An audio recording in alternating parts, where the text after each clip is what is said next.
La, la musique de Meinri-san, une fiction écrite par Hans. Octavia hésita longuement à le faire, mais après l'incident qu'elle venait d'avoir avec Vinyl, elle n'avait plus le choix. Ce qu'elle regrettait surtout, c'était la réaction violente qu'elle avait eue envers son ami. Avec le recul, elle aurait préféré lui expliquer les choses calmement, mais rien qu'à l'écoute de ses premières notes qu'elle reconnut aussitôt, son cœur se figea dans une terreur qu'elle espérait depuis longtemps oublier. Après ce qui s'était passé, Vinyl s'était enfermé dans sa chambre en claquant la porte. Cela fit beaucoup de peine à Octavia, mais après tout, quoi de plus naturel après ce qu'il avait fait? Finalement, la jument grise s'installa à son bureau, prit une feuille vierge qui traînait parmi ses partitions, ainsi qu'une plume. Puis, prit une grande inspiration. C'est dur de devoir se remémorer ce moment de sa vie, mais il était nécessaire de le faire, afin que Vinyl comprenne pourquoi elle a réagi ainsi. Alors, ma chère Vinyl, avant tout, je te demande pardon de m'être mise autant en colère quand tu as commencé à jouer cette musique sur la table de mixage. Et je m'en veux énormément de t'avoir crié dessus, puis renversé ton matériel au sol. Je ne doute pas un seul instant que, lorsque tu as pris cette partition de ma chambre pour l'interpréter à ta façon avec tes basses, synthétiseurs et tables de mixage, tu fus animé de bonnes intentions. Mais hélas, de toutes les partitions que tu aurais pu choisir, celle-ci fait partie de celles que l'on ne devait jamais avoir à jouer. Afin que, je l'espère, tu comprennes mieux ma réaction, je vais te raconter les circonstances dans lesquelles j'eus connaissance de cette étrange mélodie. Il y a quelques années de cela, j'entrais au conservatoire de Canterlot. J'étais bien sûr trop heureuse de pouvoir enfin étudier la musique dans la meilleure école d'Equestria. Mais, venant d'une modeste famille de poneys terrestres, mes parents, auxquels les frais d'inscription coûtèrent déjà beaucoup, ne purent me payer un logement dans l'internat du conservatoire. Je dû donc me contenter d'un logement modeste dans les quartiers pauvres de Canterlot. C'était dans une de ces rues miteuses où tous les commerces ont fait faillite, où les indésirables faisant tache à la cité étaient exilés. La maison dans laquelle je logeais était en bois, et rafistolée de partout. Je me demande toujours par quel miracle elle tenait debout. Le propriétaire de la maison, un vieux étalon à la crinière grisonnante, nommé Blondeau, me loua pour une modique somme une petite chambre située à l'avant-dernier étage. C'était une toute petite chambre avec tout juste la place pour un lit, une armoire et un lavabo. Mais cela ne m'importait guère, tant qu'il y avait de la place pour mon violoncelle, j'étais heureuse. Lors de ma première nuit dans cette chambre, j'entendis un son qui venait du dessus. D'abord, je pris ça pour des violons, puis à mieux écouter, je reconnus les sonorités d'un violon. C'est que celui ou celle qui habitait à l'étage du dessus devait être un véritable virtuose, car son jeu était à la fois d'une complexité et d'une harmonie que j'avais rarement entendue. Mais paradoxalement, cette mélodie me mettait un peu mal à l'aise, comme s'il émanait quelque chose de malsain de ses notes. Pendant plus d'une semaine, j'écoutais chaque nuit cette étrange musique qui me autant qu'elle m'inquiétait. Bien évidemment, je demandai au vieux Blondeau qui logeait au dernier étage. Il me répondit qu'il s'agissait d'un certain Minri-san. Il ne put rien m'apprendre de plus sur lui excepté qu'il était violoniste et qu'il n'avait jamais eu de loyer de retard. Finalement, je laissai ça de côté, me concentrant sur mes études. Lors du cours d'histoire de la musique, donné par Miss Crescendo, j'eus une idée. À la fin du cours, je demandai à mon professeur si elle avait connaissance d'un violoniste répondant au nom de Minri-san. Elle me répondit qu'elle le connaissait en effet. C'était un des compositeurs et violonistes les plus talentueux du royaume.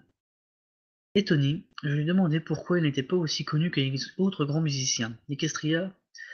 À cela, la licorne rose à blonde crinière me répondit que Menri-san avait toujours été quelqu'un de discret, surtout depuis son retour d'un voyage bien au-delà des frontières du royaume. J'appris également que, pour des raisons encore inconnues de tous, il avait perdu l'usage de la parole après ce voyage. Comme tu t'en douteras, ces révélations ne firent que piquer ma curiosité. Un soir, alors que je rentrais des cours, je pris mon courage à deux sabots et montai au dernier étage. D'une patte tremblante, je frappai à la porte de Menrixan. J'avoue avoir agi sans réfléchir, mais il fallait que je rencontre cet artiste talentueux. La porte s'entr'ouvrit, laissant apparaître un étalon licorne assez âgé. Il était de couleur bleu nuit, tandis que sa crinière était gris foncé. Sa cutimare représentait une clé de fa. Il me fixait de ses yeux ternes, presque blancs, et moi, un peu intimidé par lui, je parlais avec une boule dans la gorge. Je lui expliquai que j'étais sa voisine du dessous et que j'étudiais au conservatoire de Canterlot, que j'avais entendu parler de lui et m'intéressais à ses travaux. Il s'écarta de la porte et me fit signe d'entrer. Je fus soulagé de voir que je n'avais pas l'air de l'importuner. Sa chambre n'était en réalité qu'un grenier réaménagé. L'unique fenêtre semblait condamnée car tout était éclairé à la bougie. L'ameublement ne comportait qu'un lit, un bureau, un pupitre et une petite bibliothèque remplie de partitions et autres ouvrages. D'un signe du sabot, il m'invita à m'asseoir sur le fauteuil poussiéreux de son bureau, pendant qu'il s'installa face à son pupitre. La corne s'éclaira d'une lueur blanchâtre, tandis qu'une aura de la même couleur enveloppa un violon qui vint à lui. Il positionna l'instrument sous son menton, tenait les accords d'un sabot et l'archet de l'autre. Lorsqu'il commença à frotter les cordes, je fus comme transporté dans un autre monde. C'était un grand virtuose. Il repoussait les limites de la musique pour s'offrir à chaque note une saveur unique. Ses ballades joyeuses me faisaient sourire, tandis que ses mélodies plus lentes et mélancoliques m'arrachèrent quelques larmes. Mais étrangement, il ne joua pas cette étrange musique que je l'entendais jouer tous les soirs.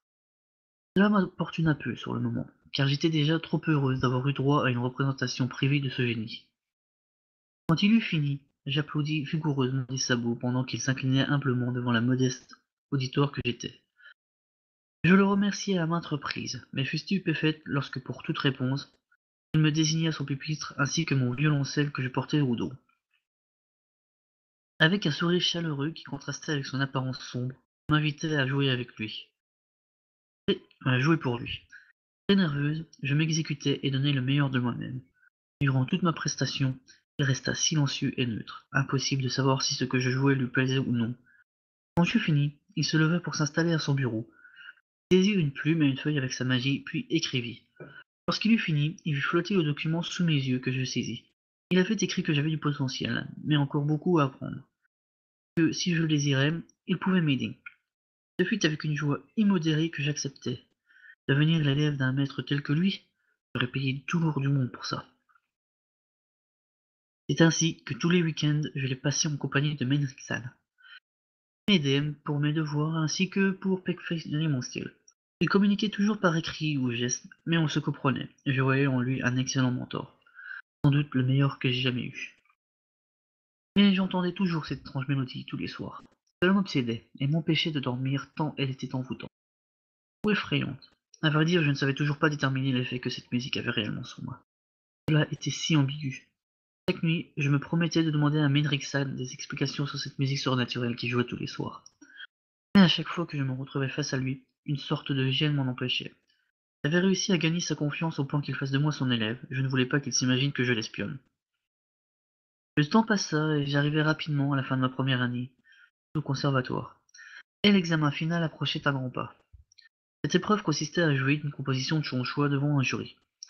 Les membres de ce jury différaient selon les élèves en fonction de leur instrument, ainsi que des options qu'ils avaient choisies au début d'année.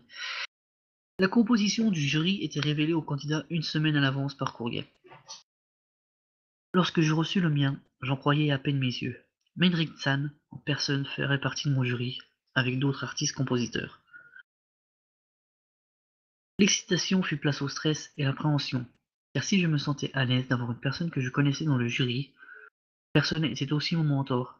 Et la dernière chose que je voulais, c'était de le décevoir. Il fallait que je choisisse l'œuvre parfaite à interpréter pour cette épreuve, pas seulement pour réussir mon examen, mais aussi pour montrer à Meinrich Zahn que j'étais digne d'être son disciple. Comme tu t'en douteras, la nuit qui suivit l'arrivée de ce courrier fut blanche pour moi. Je me fatiguais, les yeux sur les mille et une partitions que je connaissais, parvenant à en trouver aucune qui soit assez parfaite pour l'effet que je voulais donner. La réponse me vint à l'esprit, ou aux oreilles. Les premières notes d'une musique que je connaissais bien, qu'elle remontait toutes mes nuits, me parvinrent du plafond de ma petite chambre. Cela m'apparut comme une évidence. Comment mieux impressionner mon mentor qu'en jouant cette mélodie étrange défiant toutes les logiques de la composition? Durant toutes les nuits précédant mon examen, je tendais l'oreille et traduisis les sons sur le papier. Après de nombreux efforts, je parvins enfin à faire une partition exacte de la musique de Mendelssohn. Le grand jour arriva enfin. J'étais nerveuse, mais confiante. La salle servant pour l'examen était une des grandes salles de concert utilisées pour les représentations d'orchestres symphoniques, ou les opéras. La noblesse de Canterlot, ainsi que celle-ci en personne, ont déjà siégé dans ces balcons et fauteuils de velours rouge écarlate. Mais à ce moment-là, mon public n'est composé que de 3 personnes. René Terrestre, critique de la revue musicale de Canterlot, un Pégase compositeur, et enfin, Meinrich Zahn. Prit une grande inspiration, puis me tint en place avec mon violoncelle. Quand le jury me donna le signal, je commençai ma prestation. Je fus heureuse de voir que mes entraînements avaient porté leurs fruits, car je parvenais à bien retranscrire cette mélodie aussi envoûtante qu'inquiétante. Le terrestre et la Péga semblaient à la fois intrigués et désorientés. Je m'y attendais. En revanche, je n'avais pas du tout prévu que Menrixhan réagisse de la sorte. Je parvenais seulement à la fin du premier couplet, qu'une lueur blanchâtre entoura mon instrument qui s'échappa de mes sabots. Ne comprenant pas ce qui se passait, je tournai mon regard vers Menrixhan, dont la corne luisait de la même lueur tandis que son visage s'était crispé dans une expression de colère inimaginable. Sans faire un signe ou donner un semblant d'explication, il quitta la salle en claquant la porte derrière lui. Je me retrouvai ainsi seul, sur la scène, pleurant à chaudes larmes. Les autres membres du jury, compatissants, se mirent d'accord pour que je repasse l'examen une autre fois, sans indépendante de ma volonté. Mais je n'avais que faire de leur pitié. La seule chose que j'avais retenue, c'était que j'avais déçu mon mentor. À la fin de la journée, je rentrai chez moi en traînant des sabots. Mais avant de regagner ma chambre, je voulais au moins m'excuser auprès de mon maître. Je voulais qu'il sache que je ne voulais pas lui manquer de respect ou le déshonorer. Quand j'arrivai à sa porte, je sentais que l'air s'était rafraîchi. Quand je toquai à sa porte, il me répondit presque aussitôt. À mon grand soulagement, je voyais que toute colère avait quitté son visage, mais en revanche, il semblait tellement fatigué. J'aurais voulu lui dire que j'étais désolé, que je n'avais aucune autre intention que de me montrer digne de lui, mais tout ce qui sortit de ma bouche furent des sanglots arrosés de larmes. Il mit un sabot sur mon épaule et m'invita à rentrer. Que je fus à l'intérieur, je sentis que l'air était devenu frais, mais je n'y apportais aucune attention pour le moment. Il m'invita à m'asseoir pendant qu'il prit une plume avec une feuille avec sa magie. La pointe de la plume grattait fiévreusement. Quand il eut fini, il me tendit son message. Il m'expliqua qu'il ne m'en voulait pas, mais que cette musique n'était pas faite pour être jouée devant les habitants de notre monde. Lors de son voyage en dehors des frontières d'Equestria, il avait vu des merveilles, mais également des horreurs. La musique faisait partie des choses qu'il avait ramenées de son voyage. À la fin de ce message griffonné à la hâte, il me pria d'être patiente, car il allait m'expliquer en détail pourquoi cette étrange mélodie ne devait en aucun cas être jouée devant des êtres pourvus d'une âme. Quand j'ai fini de lire ce message, je vis qu'en effet, il en écrivait d'autres. En quelques minutes, il avait déjà accumulé une petite pile de 5 feuilles, couvert d'une écriture qui trahissait la panique et l'angoisse. Étrangement, il n'arrêtait pas de jeter des coups d'œil paniqués vers la fenêtre condamnée. J'étais à la fois intrigué et impatient de connaître enfin la vérité sur cette étrange musique venue d'ailleurs. Et je ne comprenais pas pourquoi Menrixhan mettait un tel tabou sur une musique qui même jouait toutes les nuits. Soudain, les planches masquant la fenêtre se mirent à trembler. Le froid devenait de plus en plus intense. L'étrange odeur commençait à se faire sentir. Menrixhan écrivait de plus en plus vite, le front perlé de gouttes de sueur. Sur son visage se lisaient une terreur et une angoisse intenses, et moi-même je commençais à avoir très peur, sans savoir pourquoi. Comme poussé par une force venue de l'extérieur, les planches qui maintenaient la fenêtre fermée volèrent en éclats. Une bourrasque glacée envahit la pièce et une répugnante odeur remplaçait l'air. C'était une odeur infecte et infâme, et pourtant semblable à rien de ce que j'ai pu sentir dans ma vie. Menrixhan bondit de son bureau, prit son violon, et joua la mélodie interdite. Cela était différent des autres nuits. Là, son jeu était à la fois fantastique, délirant, hystérique, tandis que son visage restait crispé dans une expression de peur primaire. Lorsque je jetai un coup d'œil vers la fenêtre, celle-ci m'offrit un paysage surnaturel. Un néant cosmique, peuplé d'étoiles et de nébuleuses s'offrit à moi. La bourrasque glaciaire emporta les notes de Menrixhan, et avec elles, mes dernières chances de comprendre ce qui allait suivre. Mon mentor continuait à jouer avec l'énergie du désespoir. Il allait mourir d'épuisement. Je ne sais toujours pas pourquoi j'ai fait ça, peut-être ai-je agi par instinct, mais j'ai pris mon violoncelle et joué cette mélodie infernale en duo avec mon maître. Si on met de côté les conditions infernales et horribles dont se déroulèrent les choses, ce fut mon plus beau duo en tant que musicien. Nous jouâmes face au néant glacial dont émanait toujours cette immonde odeur. Plus tard, j'entendis une autre mélodie qui répondait à la nôtre. Je n'en suis pas sûr, mais cela ressemblait à des flûtes. Mais la mélodie était tellement chaotique. Soudain, Menrixhan secoua mon épaule et me montra mes yeux avec son sabot, avant de se cacher les siens avec ce même sabot. Je ne compris que trop tard qu'il me demandait de me cacher les yeux. J'ai vu ce qu'il y avait réellement au-delà de la fenêtre du vide cosmique. Pardonne-moi, Vinyle, je ne pourrais pas te décrire ce que j'y ai vu. Le contour de cette chose n'obéissait à aucune loi de la nature. C'était tout simplement une chose impie, une innommable abomination. J'aurais préféré être né aveugle plutôt que d'avoir entrevu cette horreur sans nom. Je sentais que, Cette chose m'attirait vers elle. Je ne pouvais pas bouger. Le froid avait gelé mes sabots qui se crispaient sur les cordes et l'archier de mon violoncelle. Je ne pouvais rien faire, à part sentir les larmes glacées qui coulaient le long de mes joues. Par Célestia, vinyle, tu n'imagines pas à quel point c'est dur pour moi de me souvenir de ce moment. Puis soudain, Menric-san me donna un violent coup de sabot sur le flanc, qui me propulsa de l'autre côté de la pièce. Je ne lui aurais jamais imaginé une telle force pour un étalon de son âge. Dans ma chute, ma tête heurta le pupitre. Ce que je vis avant de m'évanouir fut mon mentor qui continuait de jouer avec rage et passion, comme si chaque note fût un coup porté à un ennemi invisible. Puis, ce fut le trou noir. Quand je repris conscience, la fenêtre était de nouveau fermée. Il n'y avait plus de froid glacial, ni d'odeur immonde. Mais il n'y avait également plus de Menring-san. Il ne restait plus que son violon qui gisait à terre. Complètement perdu et paniqué, j'ai d'abord cherché naïvement une trace de sa présence avant de me rendre à l'évidence. Il avait disparu, certainement rattrapé par la chose immonde qui venait de la fenêtre. Je ne saurais dire le comment du pourquoi, mais je reste certaine qu'il s'est sacrifié pour moi. Sinon, pourquoi m'aurait-il poussé avant de se jeter dans un ultime assaut avec son violon? Quelle est sa disparition à la garde royale? Bien évidemment, je n'ai jamais raconté à qui que ce soit les événements dont je fus témoin.